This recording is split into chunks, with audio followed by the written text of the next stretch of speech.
What's going on, guys? Welcome back to the channel, and in today's video we will be let me find the box we will be installing my Aracer RC5 Mini. I was recommended to get this one specifically from people who have used it, so that's what I did. This is not a sponsored video, although it could be. Let's get into it. I unpackaged this in the last video, so I'll probably just throw that in right now. And sorry, I'm waiting on parts for the Honda to show up. They should be here today. I was told they were coming today, but you know how unreliable the package delivery people can be. So let's get into the Aracer. All right, so the reason that I went with the Aracer setup, I've heard mixed reviews. I've heard some people say it's awesome, they love it. It has performed well for them. And I've had a couple people tell me it's a waste of money. But everyone's situation is different, and what people are trying to do is different. And I feel that this will be the best setup for what I'm doing. And the reason being is because anytime you make a modification to the CRF as far as the engine goes, any kind of power mods, stuff like that, you have to send the ECU out to get tuned, and that can take several days, and not to mention that it costs around $100 or more, give or take, unless you know someone, to make changes. So the Aracer gives you the ability to do all that stuff yourself. So you can make changes to the bike. You can go big bore, race head, throttle bodies, exhausts, whatever. And you can try to make them adjustments for the bike to run the best it can by yourself.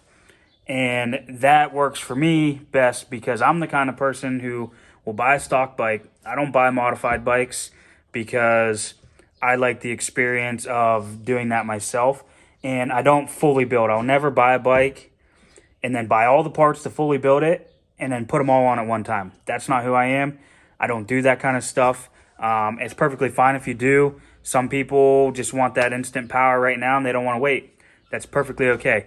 I personally like to experience what every single mod has to offer, because I don't really know what power levels I'm looking for. I don't know if I want to be, full mod build engine, making much power as it can possibly make. I don't know if I want it to be stock.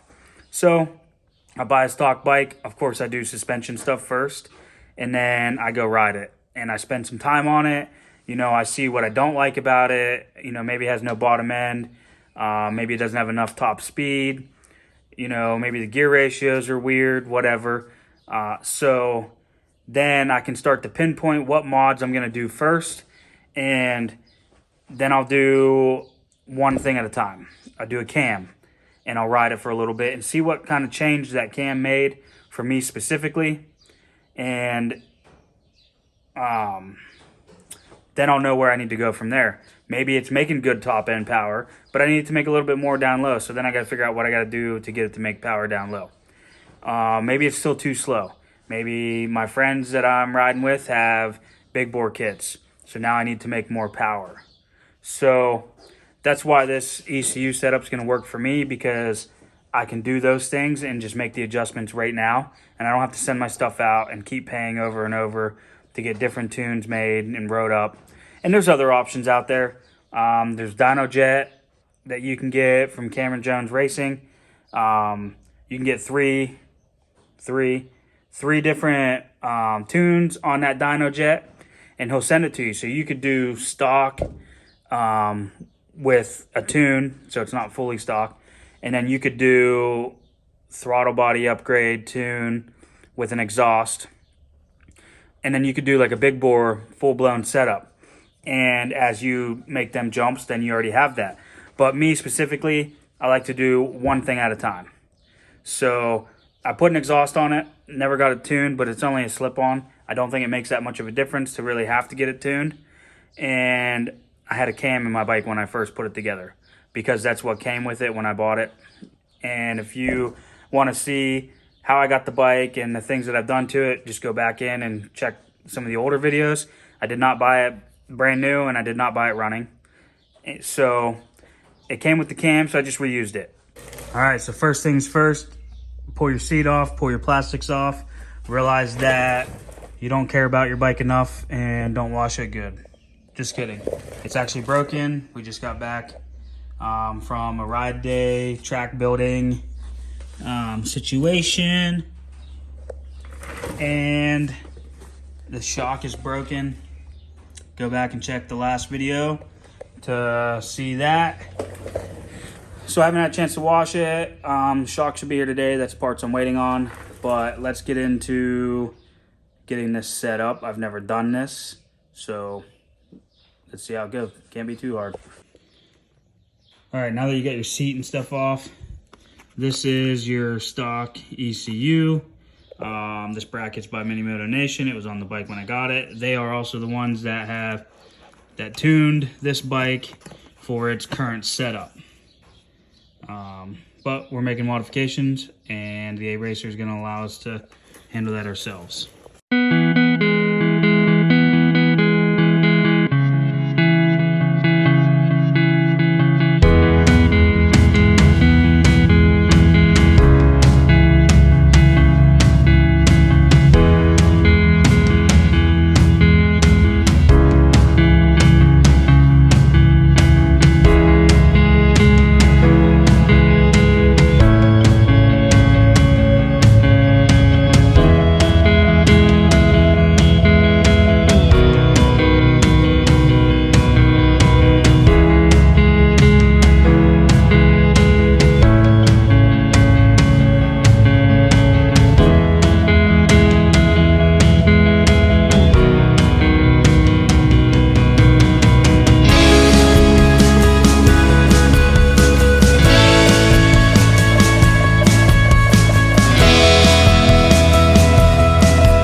So yeah, we got a jumbled pile mess here.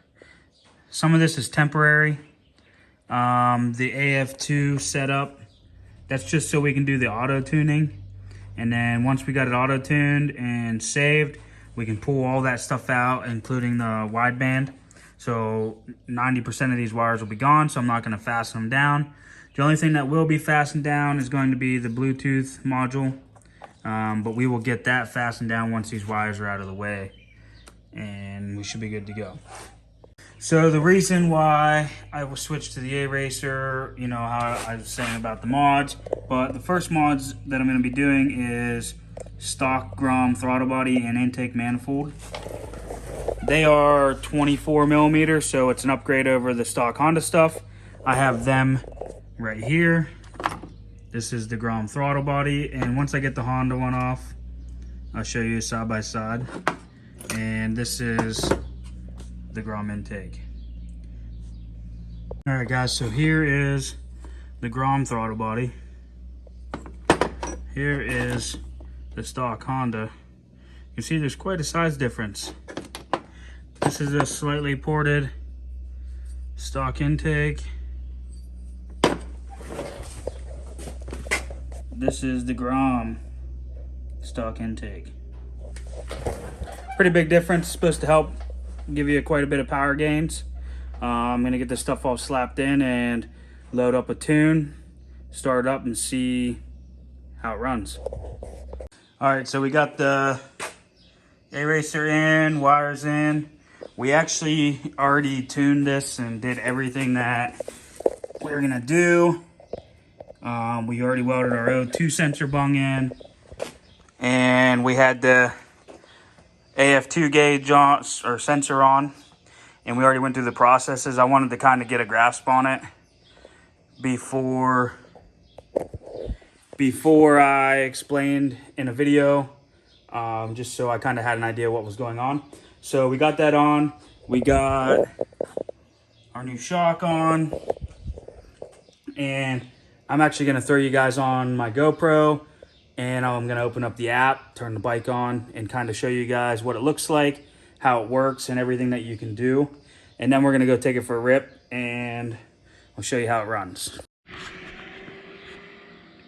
Okay, so you open up the app, and this is what it looks like. It'll go through, it'll show you tips and whatnot, like give you a rough rundown of what it's like. So let's power on the bike.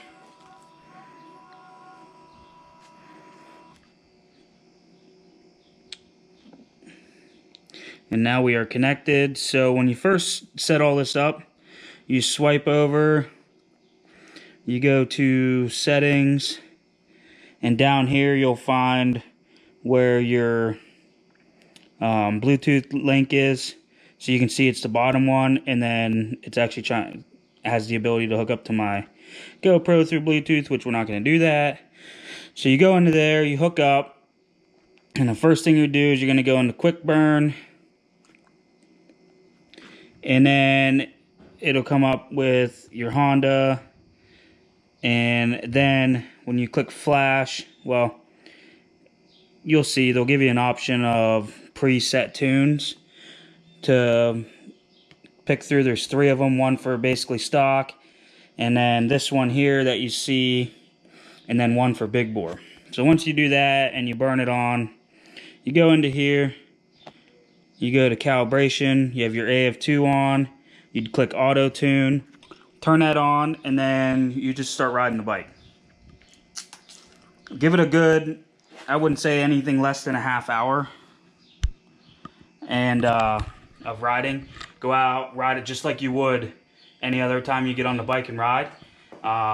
Be hard on it, you know. It's going to adjust quickly. It learns pretty fast.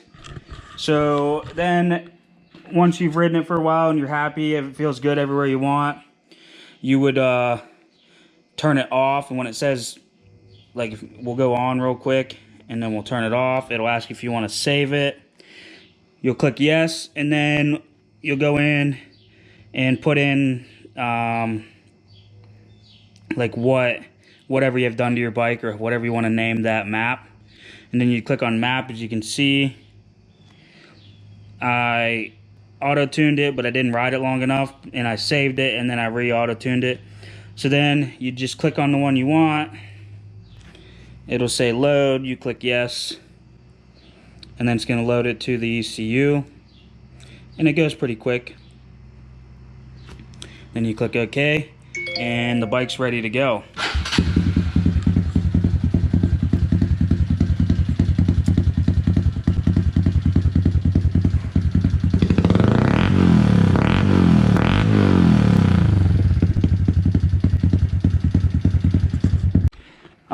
When you order this in the AF2, just so you know, it does not come with an O2 sensor bung. So order that at the same time and you'll have it. Get it welded on. If you can't do it yourself, find somebody to do it. And then you'll be able to get it all set up and start auto-tuning. You have to keep the phone with you when you're auto-tuning. And you got to keep the screen open like this so that it does what it needs to do.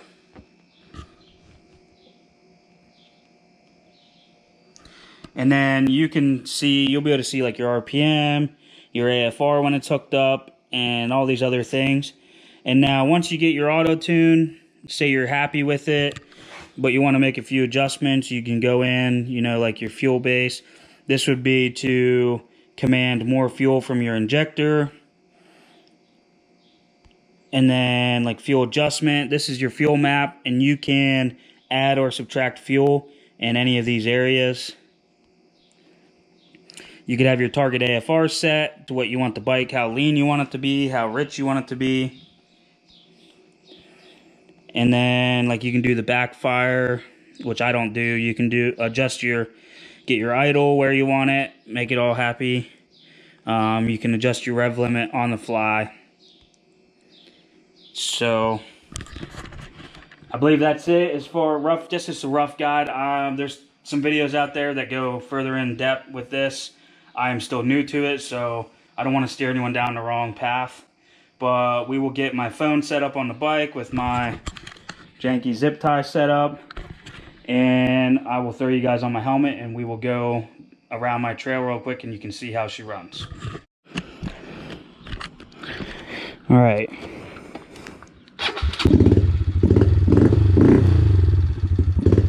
If you guys can see the screen, you can see everything's moving. It's all live feed.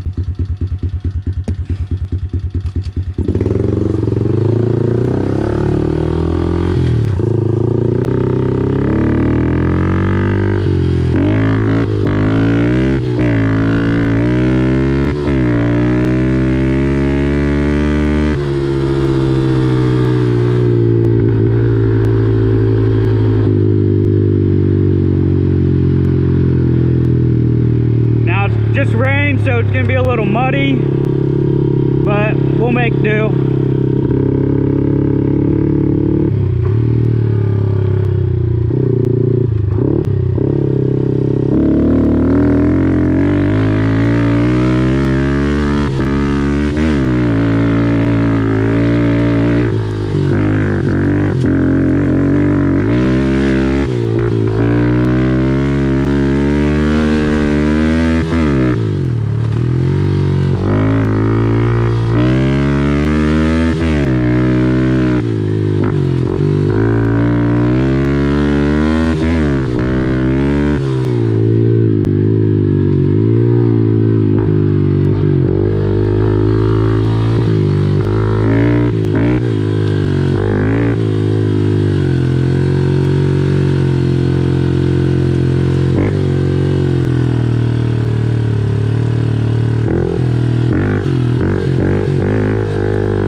Alright, so as you can see, we just got back, idle in, doing everything it's supposed to.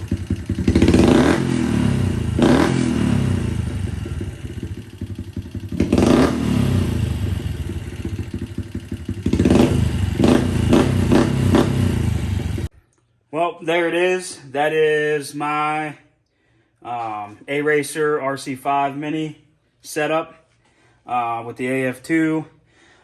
I highly recommend the AF2 unless you have access to a dyno or somebody that's already been tuning these and kind of knows what they're doing, because it makes it really hard. Because I wanted to play with it. It makes it really hard trying to get it right. That O2 bung and sensor deal really makes a difference.